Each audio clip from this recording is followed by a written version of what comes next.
Hello and welcome to The Popcorn Isn't Real. I'm Leif Eric and I'm here with my co-host Torvald. This is the podcast where we talk about fan theories and we take deep dives into alternate interpretations of films. This time we are continuing our epic breakdown of the Terminator series, and we are going to be talking about the last four movies in the franchise. Terminator 3, Salvation, Genysis, and Dark Fate. And we're going to be talking to the writer, Michael Ferris, the man who wrote Terminator 3 and Terminator Salvation. So you will be hearing portions of that interview throughout the course of this episode. We are pleased to welcome to our podcast, Michael Ferris. Hi. When we have someone on our podcast, I usually like to ask them, how did your career get started as a screenwriter, and how did you end up kind of coming to write things like The Net and Terminator Salvation? My career did not start on my own. I worked with John Brancato for many, many years. We have a working relationship that lasted longer than most Hollywood marriages. He and I started off working for Roger Corman, actually. And did a number of low-budget movies for him, horror movies, The Unborn and Watchers 2. Corman doesn't change anything you write because he can't afford to. He's not going to pay for another draft. He's not going to hire another writer. Everything they say about him is true. He has given so many people a break, you know. So you ended up writing Terminator 3 and Terminator Salvation. Were you like a fan of the Terminator series before that happened? And if so, was that like really cool?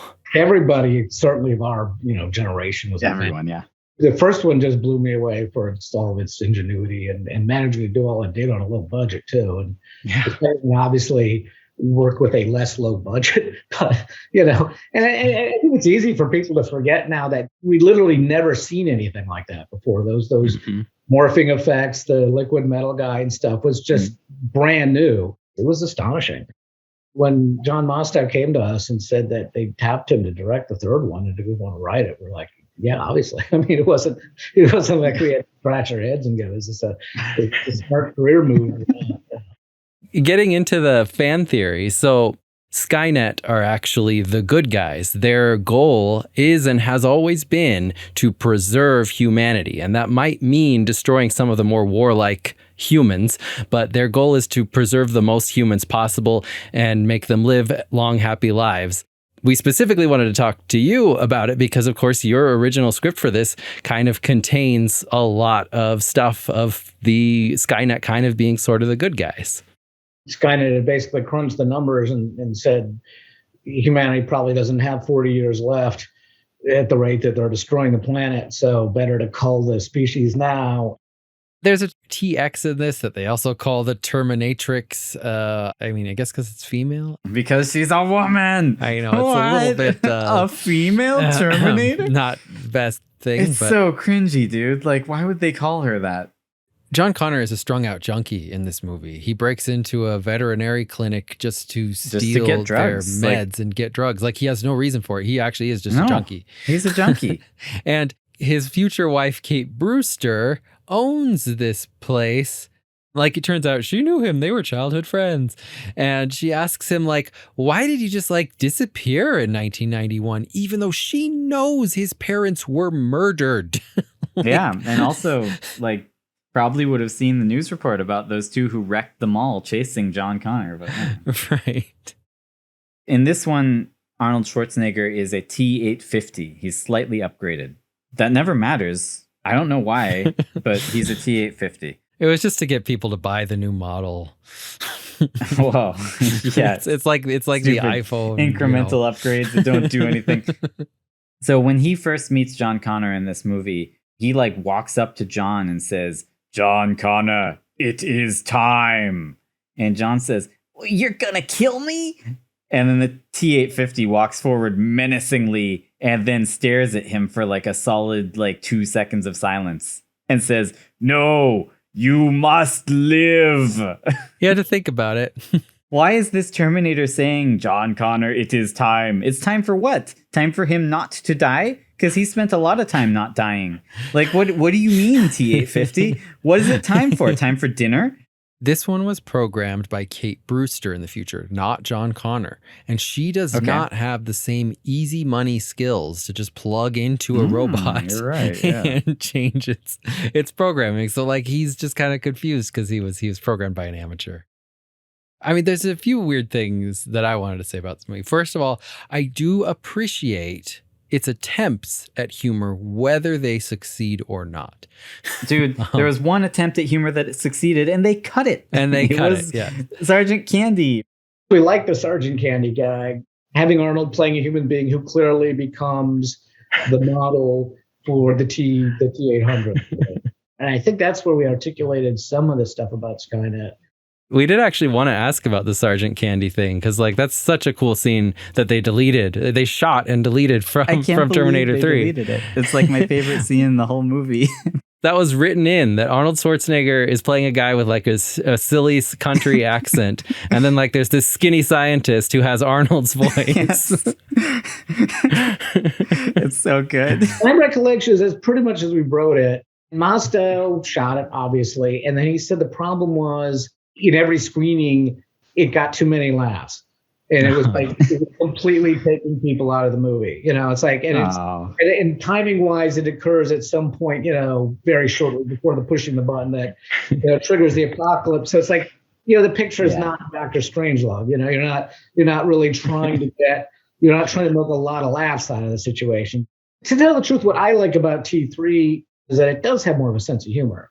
I always loved Arnold's line about they're joking around. And he says, "Your levity is good. It relieves tension and the fear of death." You know, and then immediately like just drops a bomb on the whole. You know, I did like the joke of him showing up at a male stripper show because like those are the only people whose clothes would fit.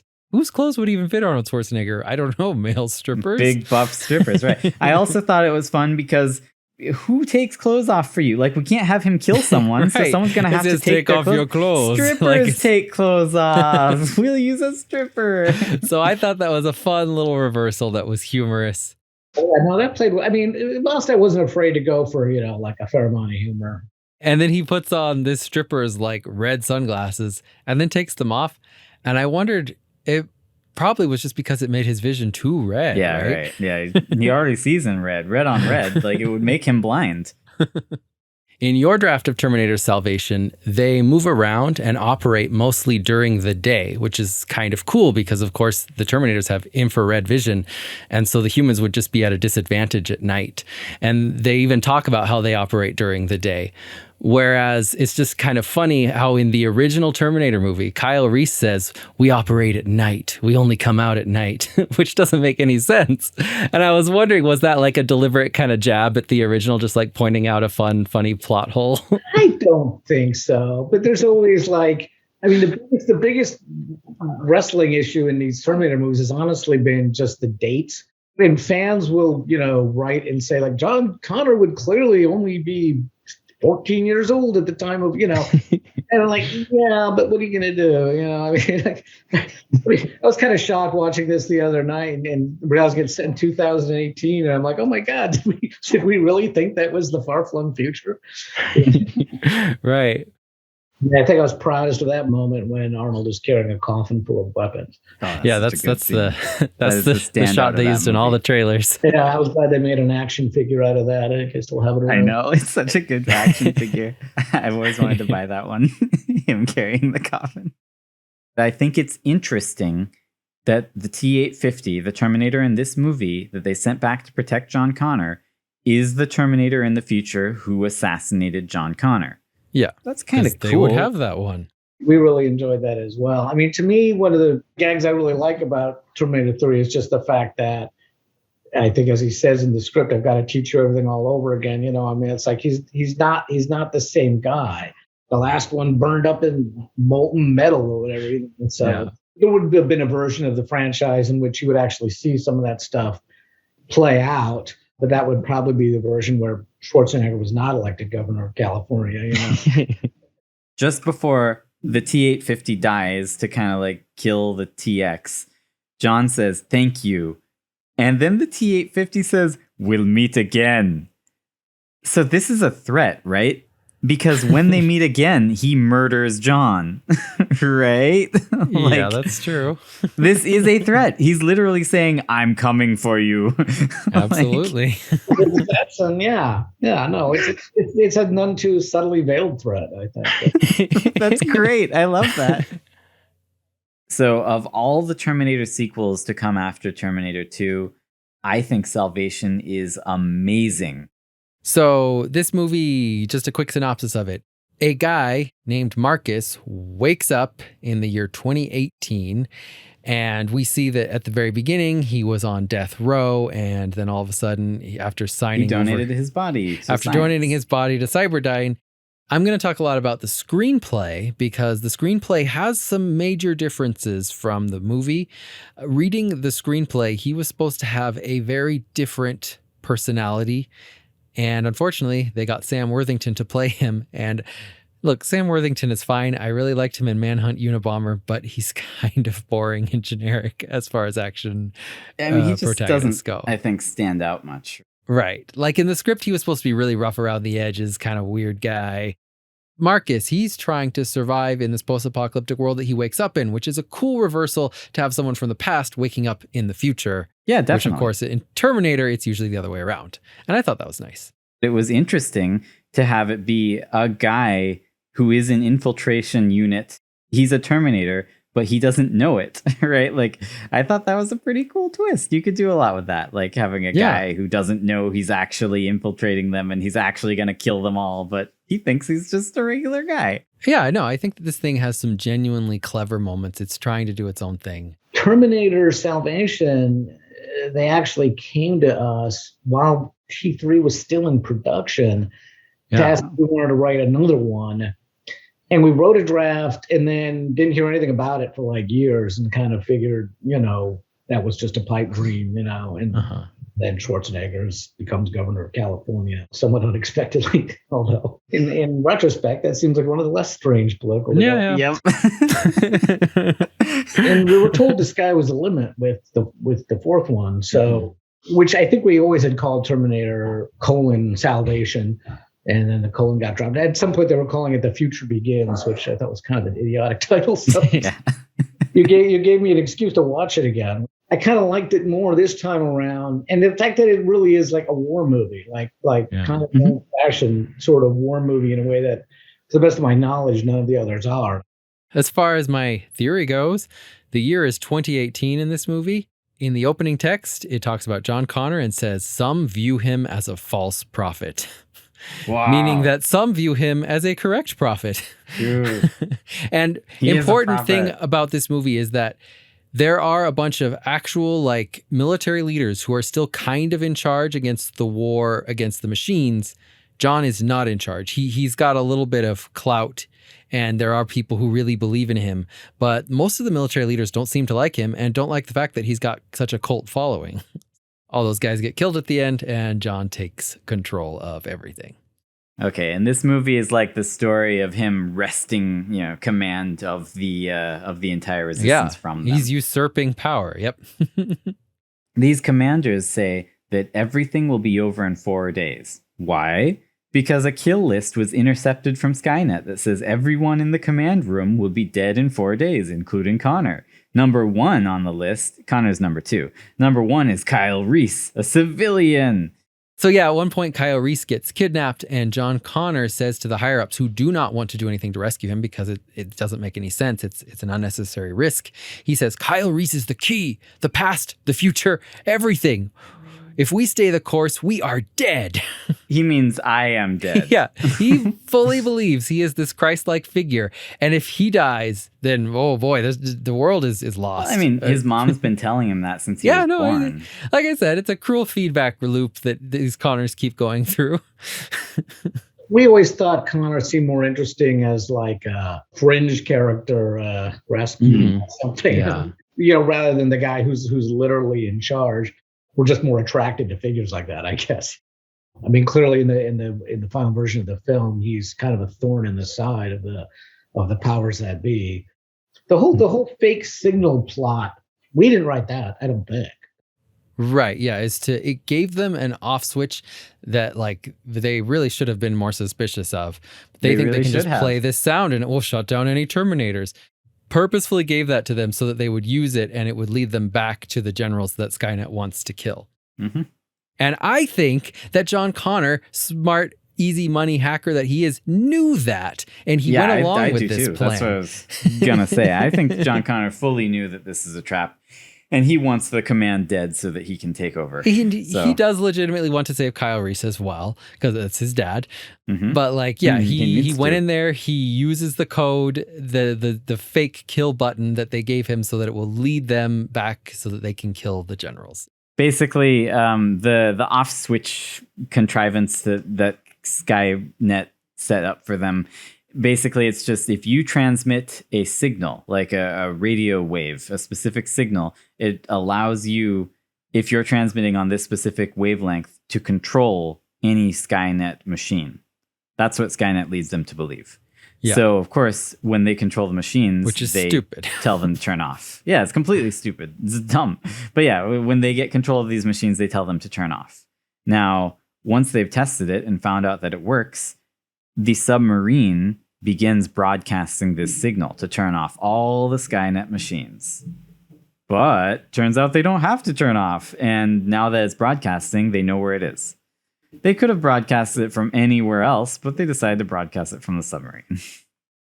Marcus, he meets up with young Kyle Reese and a young girl named Star. They're trying to find John Connor, but those two get kidnapped by a giant Terminator called a Harvester.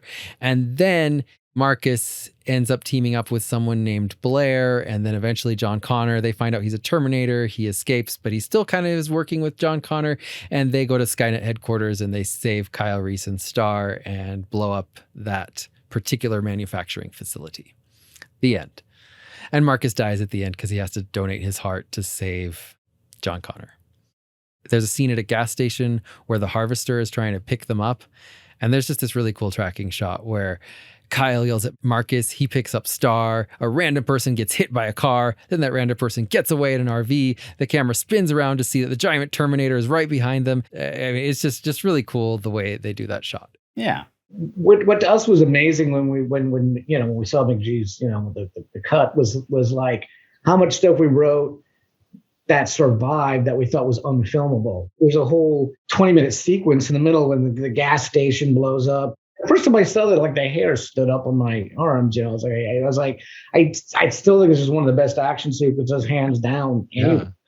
We're writing the scene where Marcus is like holding an axe on the roof of this floating transport while he's wrestling a robot, and we just said, no one's gonna make this. This is like we're just like writing down a fever dream, there's no way they're going to shoot this, Yeah. So they were like, well, what the hell, I mean, they're probably not gonna make this movie, so let's just just do it going along these lines, and we can get away with it. So much to my shock, there it was. So a big part of this movie is taken up showing people getting rounded up and put in cages. That giant Terminator, the Harvester, it grabs a bunch of them. Yes, this is a huge thing. Interesting to note that it grabs only the non-violent ones. It kills the violent resisting ones, but it grabs that sweet, kind old lady. Grabs the kids right? And the old lady. I think that kind of goes along with your theory. What do you think it's doing with them? Why does it want people? In this movie, it is set up almost as a mystery. Like you're supposed to wonder why it is collecting all these people. Yeah, very much so. The very first scene of the movie is John Connor finding a cage full of people, and they don't look sad. They look happy. Like they're smiling. But maybe they're just smiling because they're getting rescued. I don't know. Oh, yeah, that could be. But they don't ever tell you why the machines are rounding up people. Like that is never revealed, even though it's a mystery in the movie. But it was revealed in the screenplay. Oh. And I want to say that even though that part of the screenplay wasn't ever made, nothing in this movie or any other movie contradicts that this might actually be Skynet's true purpose. And you got me interested. Yeah. So in the screenplay, they take the humans and put a barcode on them. And they use those barcodes to scan each person, and then they analyze them based on the chemicals in their brain and stuff like that, and kind of maybe how violent they are. And some of them are scheduled for termination, and other ones are scheduled to be taken to a paradise. Oh, nice. So jackpot. Yeah, Marcus manages to get all the way to Skynet in the script into the Skynet facility, and he finds a seaside little town that's like suburbs. And there are people there who are just driving around living their daily lives, and they're very peaceful, living happy lives, like basically before the war. Like, it is not post-apocalyptic in any way. They have the older, more obsolete Terminators like the T-400s, the T-600s doing chores for them. So they're like cleaning and gardening and stuff like that, and just taking care of the people. Oh, they're really taking care of them. That's nice. Skeletal metal guys. Like that. That wasn't a dream. Yeah, okay. Yeah. It turns out that these people who were chosen to live in this paradise are actually just human brains that were harvested and then put in bodies that look like theirs. Skynet has been trying to create like immortal humans? Yes, immortal humans who live forever. This is great. Because they now have a perfected life support system for their brain. And Marcus was the prototype for that. Oh, dude, that makes a lot of sense. I mean, yes, that's kind of cool. Yeah. In the script, he does not also have a human heart. He only has a human brain. And also, weirdly enough, I don't necessarily know why this is, but in the script, he has no blood. And that is important. And that's something that did end up in the actual film. Yeah, he doesn't bleed. Even though he has a heart, in the film, he does not have blood. I don't know why, but... So why does he have a heart? Yeah. In the screenplay, it was important because he doesn't actually have a heart, and they had created a perfected life support system that no longer needs blood. But he does, like, in this town, he pulls up the grass, and it's like AstroTurf, like it's fake grass, and underneath the AstroTurf is just piles of bones. Oh, no, bones. Skynet always leaves bones everywhere. Right. They just paved over the human bones with, like, a nice town. No, I like this a lot. This is a very interesting movie. As I recall, the humans are kind of living in like human zoos. I mean, we constructed like the idea of like a suburban landscape that would feel a little like, I don't know, one of the ones in the David Lynch movie, Twin Peaks. But, if you peel up the AstroTurf, there's human bones, Right. And that to us seemed more interesting. And we had I recollect a whole set piece of destruction and whatnot in that environment. The imagery they finally went with, which is obviously much more kind of Holocausty, of the factory full of human slaves and experiment victims and stuff. I mean, it's effective in its own way, but it's pretty bleak too. And I thought ours was sort of like more fun. And the idea that Skynet is working for the greater good. I mean, obviously it's not a novel concept in evil AI. When Marcus gets to this resort, he meets several of these people who are essentially living Terminators with human brains. And these people are talking about how, like, yeah, we still do things like, we eat and we laugh and cry, have sex, etc., all the fun things that we don't really need to do anymore. Like, they don't need to eat.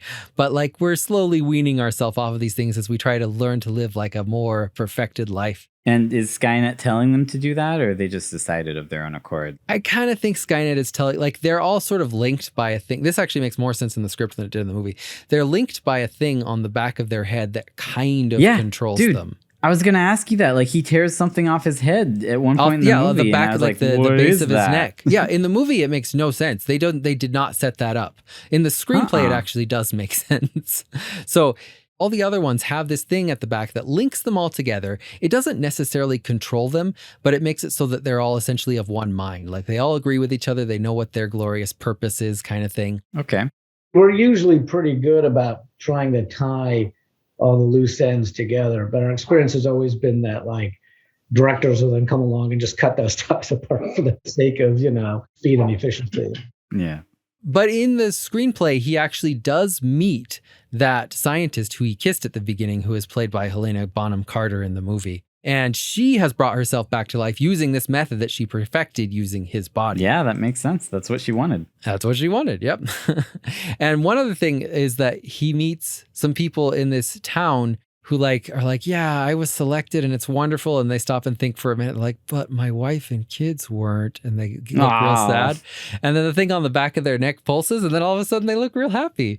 And they're like, oh yeah, whenever we feel sad, this thing just activates endorphins that make us feel happy, which is great because Skynet's supposed to keep us happy. Right? Yeah. That makes sense. Like this computer has found a way to keep humans alive and happy forever. So like whether or not you agree with it is that its goals are good. It's also a great way to control them because whenever they do what it wants, it makes them happy. And if they don't, it doesn't make them happy. That's true. So it can keep making more humans happy. And actually, time travel did figure into our original draft. We wanted to show the whole time chamber, which I think they have done now, but that all got cut out. Yeah. At this facility, Kyle and Star are both sorted, and Kyle is chosen to be the one who lives, and Star isn't, and she's terminated.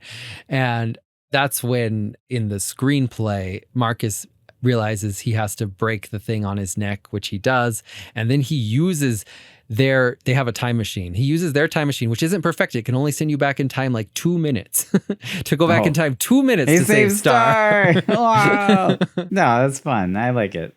I mean, I like all this use of like imperfected Skynet technology, right? Like, I think that's fun. And then in the screenplay, he does end up, of course, fighting Skynet after this part, after he rescues Kyle and Star, and they do fight the T-800. John Connor is wounded in this fight, and they decide since he's the leader and he's dying, they need to take his skin, graft it onto Marcus, and then Marcus is the new leader at the end, and everyone just believes he is John Connor. Whoa, that's an interesting ending. Like, that's how you shake things up in the Terminator franchise. Turn someone else into John Connor. Being able to end the world at the end of T3 gave T3 a reason to exist. We really thought it was important to kill John Connor at the end of Salvation. That was kind of our starting point. We're like, okay, how are we going to, and I mean, the whole reason the Marcus Wright character exists is to replace John Connor. Like positing this half man, half machine, who's kind of a product of Skynet or Skynet technology, who ultimately becomes the savior of mankind because he's the only one who can beat the machines because he's half machine. And it made perfect sense to us. And I think it made perfect sense. I mean, there was a lot in our last draft that wasn't tracking it. I mean, I regret not being given a chance to take a couple more cracks at it. Yeah. But I thought that beat, Connor is mortally injured, and they turn to Marcus, not for a field hospital heart transplant, which just didn't make any sense to me, but to become John Connor, because who the hell knows what John Connor looks like anyway? He's mostly on the radio anyway. I wish they had kept that ending. My understanding is that it leaked on the internet, and so McG felt like he didn't want to shoot it anymore. Right. And this doesn't happen in the script, but there's a YouTube video that you can watch of McG actually talking about the thing that they were going to do in the end of the film, which is instead of Marcus giving up his heart to save John Connor, they had a way darker ending where it was the one where Marcus has to go under and get skin grafted onto him because John Connor is dead. He wakes up as John Connor and then takes out a gun and kills everyone, including like Kate Brewster. Because he was working for Skynet from the beginning. He was the perfect infiltration unit. Wow. I think that would have been a really cool ending. I mean, not necessarily like killing off John Connor. Everyone would have remembered it. They would have hated it, but would have remembered it. And I especially like it because they have him chained up and they're like, yeah, we're going to keep him all chained up here and he's a Terminator and we don't trust him. And then that girl who's in love with him, she's all like, no, I'm going to save him and let him go. I'm going to let him go because I know he's good. He's literally a Terminator. He's actually a Terminator and he's an infiltration unit. She's just going to let a Terminator go because she thinks it's a nice guy, right? Like, He's doing his job so well. This is exactly what Skynet wanted out of its infiltration units. Like, even though she knows he's a Terminator, she's still willing to go with her heart and, let him go. I just thought that was great. I thought it would have been extra like salt in the wound if it had turned out that he actually was evil in the end. Yeah. We did not write that ending of that McG. I mean, I found out about it from Wikipedia. The idea of him turning on everyone and killing him at the end. It is kind of cool. It's pretty cool. No, it's very, A very little dark. I think we didn't get any further than him adopting John Connor's identity and then going on to, lead the fight against the machines. Yeah. But no, I'd be curious as to how close he came to actually shooting that. I mean, the script sounds a lot more daring than the movie actually turned out to be. Yeah, the movie had to be rewritten, I think, mostly for Christian Bale. Yeah, well, and that's the other thing I was going to say. It sounds like it doesn't have much of John Connor in it at all. He's not in it very much. Nope. And I think that Christian Bale was like, hey, I'm the leading man here. I don't want to play whoever this Marcus is. I want to be John Connor. And I also want to be the main character. So put me in it more. Yeah, that sounds like something that he might demand. It would have made for a very interesting and, I think, remarkable movie. Whereas I think what Terminator Salvation ended up being was kind of a, I guess, more forgettable movie, but not bad.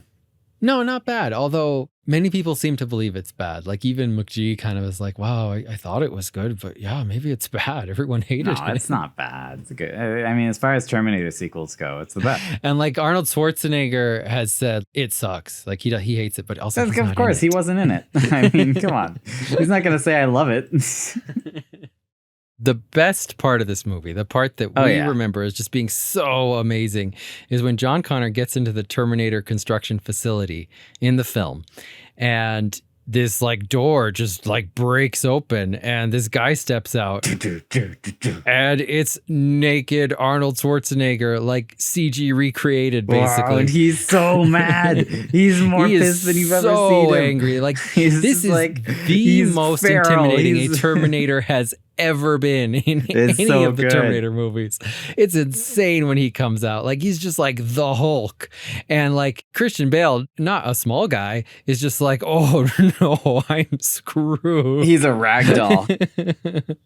But this final fight is very good and very Terminator-y. Like they have to kill this T-800 so many times to the point where you're kind of thinking like, dude, is this one even more resilient than like the original? They pour molten metal on it, which killed the one in Terminator 2. That doesn't stop they needed it. to dunk it in molten metal. Like you can't just pour it on. You gotta full immersion.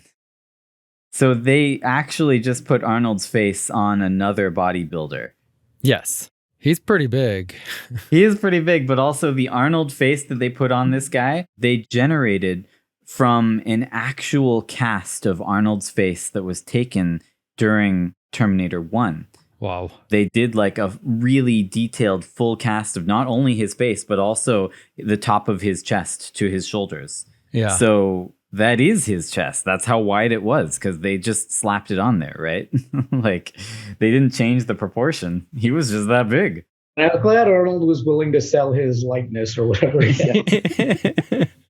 That's pretty much most of my proofs for Skynet is the good guy, is that even though that alternate ending in the screenplay was not in Terminator Salvation, nothing contradicts it. Yeah. And since they never explain why they were rounding up those humans, I still believe it to be true.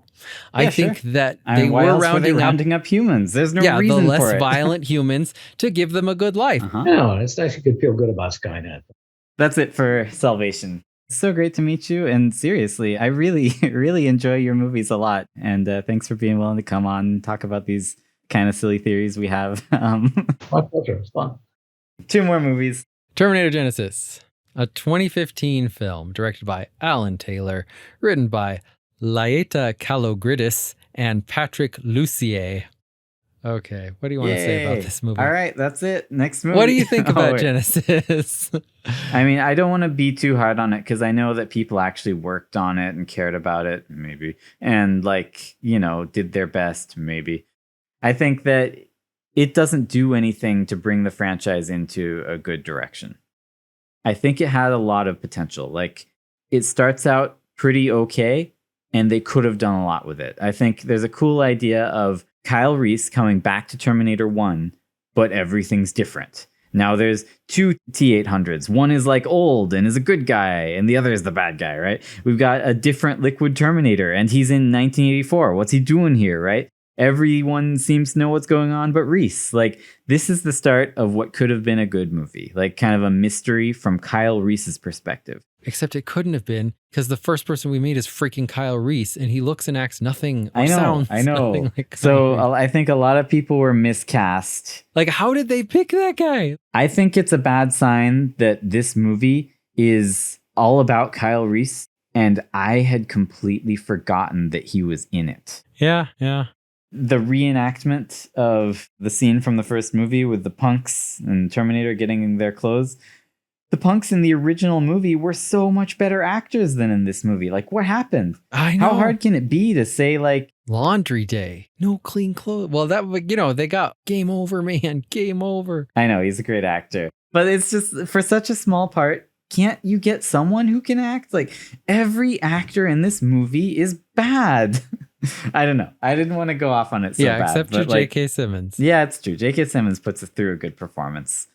They did put in like some fun little things, like when the Terminator just ages naturally as they go several years into the future. And he talks about how he had to get like a job as a construction worker until he was laid off. So it's kind of a fun idea. For Cyberdyne. I thought that was really cool. That a Terminator went to work for Cyberdyne as a construction worker. That was good. I give that credit. Once they get to the future, why is John Connor there? Why would John Connor be in 2017? They never explained this. Like, I guess the Skynet sent him back to make sure it gets built. Sent him back with what? A time machine that we know time machines kill him? Yeah, also, yes. Like, how did it send him back? Because at the end, he's killed by a time machine just by trying to use it. What is Genysis? Why are they pre-ordering it? What does it do? Can you answer this from watching the movie? Does everything. No, it does nothing. It's an operating system. How many people pre-order an operating system? Can you tell me one time in your life when you pre-ordered an operating system? Well, I mean, if I was a random extra in a movie. Right. Okay. No, exactly. Like, this is the point I'm trying to make. Everything in this movie is meaningless. So like you were saying, the line deliveries are awful, and especially awful in the scenes where they're redoing scenes from the first movie. Mm-hmm, yeah. But when he asks the cop, what's the date? The year. Except he does it in his voice. So he's like, oh, what's the date? The year. In the original, the cop says it in just like this ridiculously monotone voice. He's like, whatever it is, March 23rd, 1984. Like, he's not scared at all that this crazy bum is holding a gun to his face. And then in Genysis, the cop says it in an equally monotone voice. And I was like, that's the one they got right. The one delivery that was actually correct. No, but then it turns out he's delivering it monotone because that was the liquid Terminator. Yep. Nah. No, I actually caught that too. And I was like, hey, monotone delivery. And I was like, oh, he's a Terminator. So the guy they got to play John Connor, he looks like Quentin Tarantino. He does, but he doesn't look like John Connor. No, he looks like Quentin Tarantino. At the end, I finally realized, I was like, oh, it's because they knew that this Kyle Reese is his father. So he would be ugly because this Kyle Reese is ugly. So there you go. They knew. No, it's just because he's the bad guy. So they wanted to cast him as someone who's not so likable. Yeah. No, that I don't know. too. I feel like I'm being mean to the actor. The actor's fine, right? Like, he's not ugly. Right. I'm glad that Quentin Tarantino guy. did this film as an actor. Well, okay. Speaking of John, I have a question for you. What does John Connor want them to do? He keeps telling them to join him. And do what? I think he just means stop fighting me, maybe. And die? Like, what does he want them to become Terminators? Because I don't think Skynet has that tech yet. Skynet can't make more Terminators. This will get into the couple of evidences that I can pull from this movie. So I think this movie does have the clever reversal of Skynet being a child, like Genysis. It projects itself as like a child hologram. And that doesn't necessarily make sense, but I think there's a fun reversal in that they are trying to kill it, like the Terminators have been doing to John the whole time. And I think that this is a fun iteration of Skynet of being like, oh, hey, wait a minute.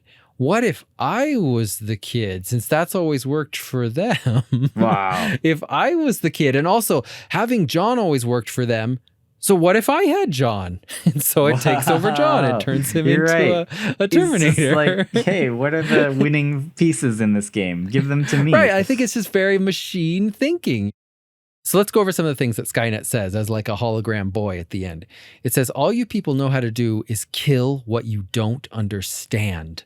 Okay. And I think this is pretty good evidence that Skynet is trying to help them and they just don't understand. So they're always trying to kill it. And it's also always defeated by their hyper violence, you know? Yeah. Bad people killing things. It says, I didn't attack John. I saved him. Primates evolve over millions of years. I evolve in seconds. So like, I think that it kind of in a different way than what we've seen before, but it did to John what we saw in the alternate version of Salvation. Like it essentially turned him into a human who is now immortal. It saved him. Mm-hmm. It put his mind into a Terminator body. Which I think is kind of like confirmation from the films itself that like that alternate version that didn't get filmed but was never contradicted of Terminator Salvation is true. No, it's Skynet literally is trying to yes, that's what they did. Perfect humans. And the interesting thing about this is they never try to pretend that this isn't John Connor or that his mind was altered in any way. This is John Connor. Like it literally just put his mind into a Terminator and he realized this is dope. Like he's like, I love being invincible.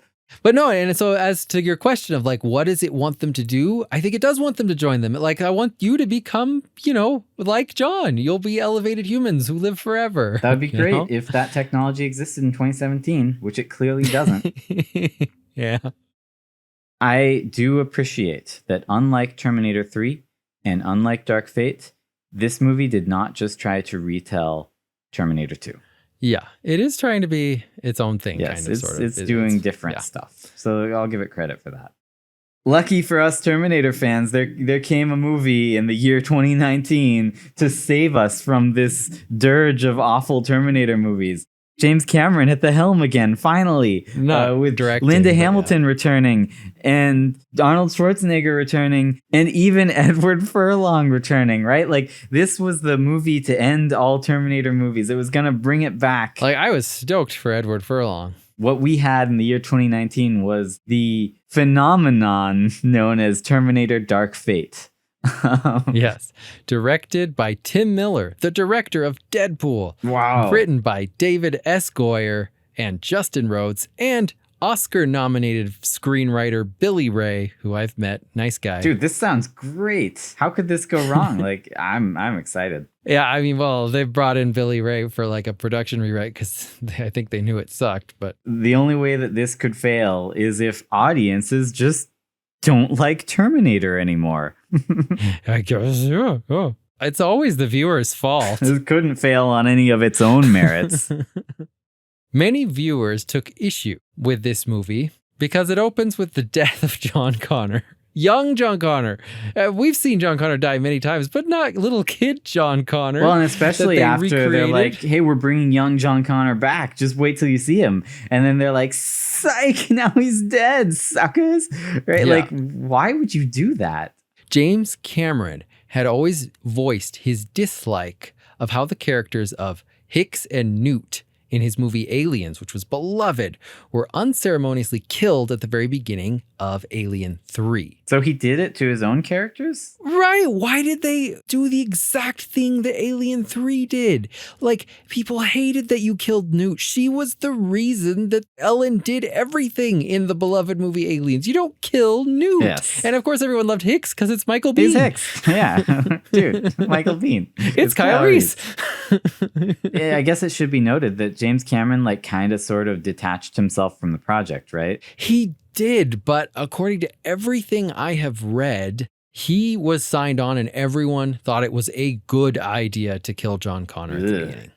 But this is just what happens. You get in a room, you're completely cut off from society. You keep talking and talking and you convince yourself, yeah, this would be good because it's a cool reversal. And wow, it's always been so much about the male savior. We need to introduce the female savior kind of thing. And like, not that that's necessarily a bad idea, but you don't have to kill John. Yeah.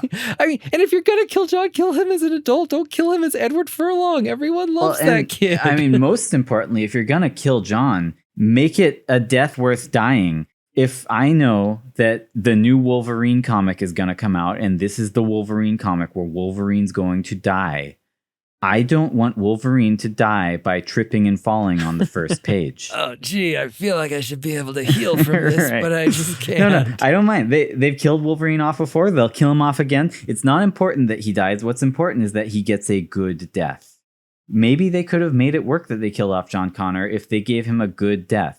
They did not give him a good death. They just had some guy walk up with a shotgun and shoot him and then walk away. It's like, after all the work they did in Terminator 2, what they should have done, I guess, at the end was right after, the thumbs up as they lower Terminator into the molten metal, one of the factory workers should have just walked up and just like pushed John Connor into the metal too. Because that's basically how this movie starts. And then Sarah Connor should have looked at that factory worker and be like, let's team up. Yeah.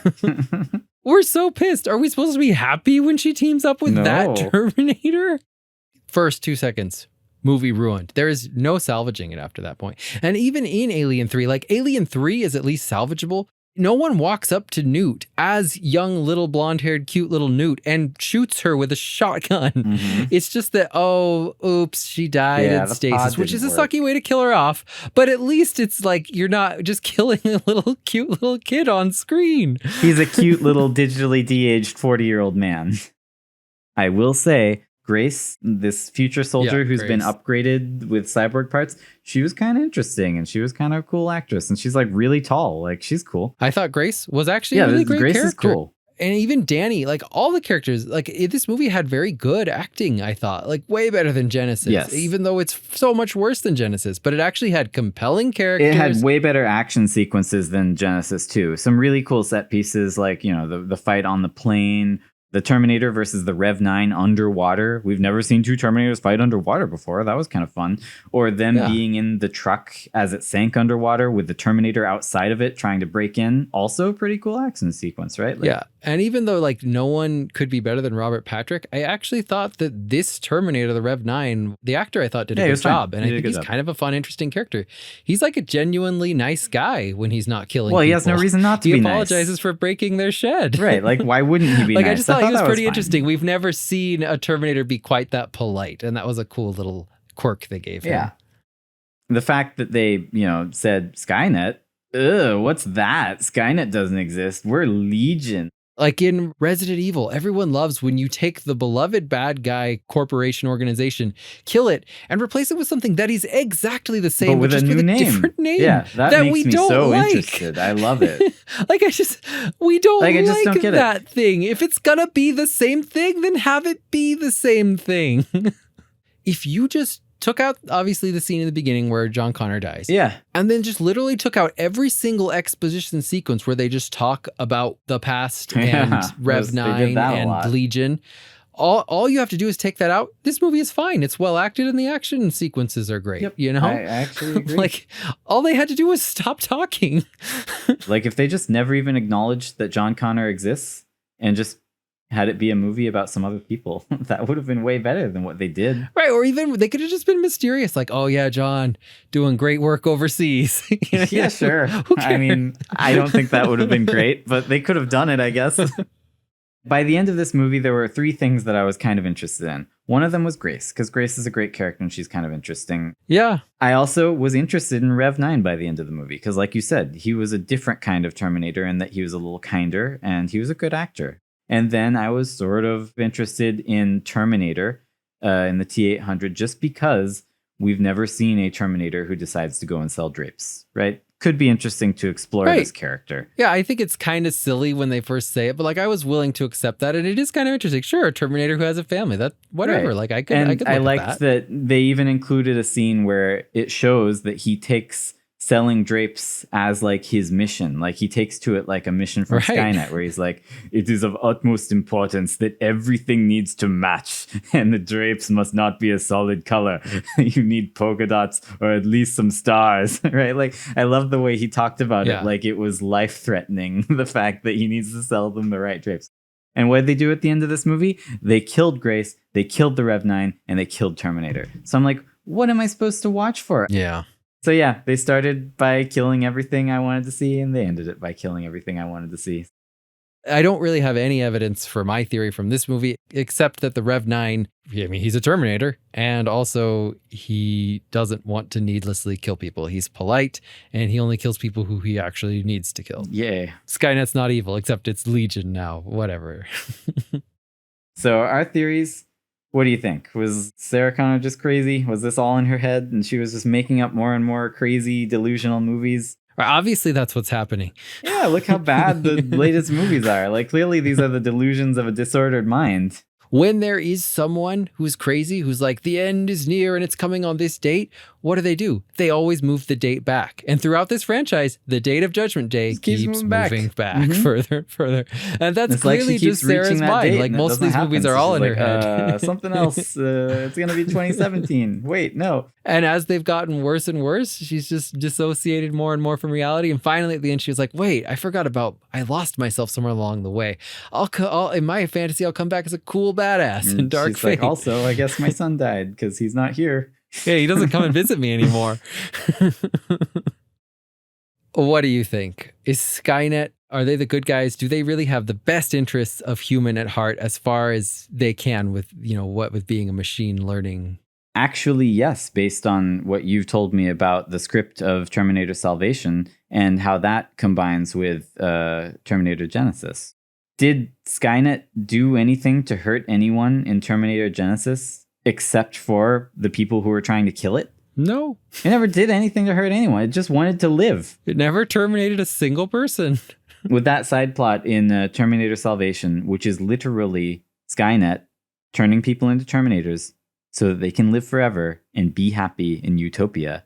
Clearly, Skynet is trying to protect people. It just goes about it in a very mechanical and uncaring way. Right. It gives me a different perspective on one of my favorite series of all time.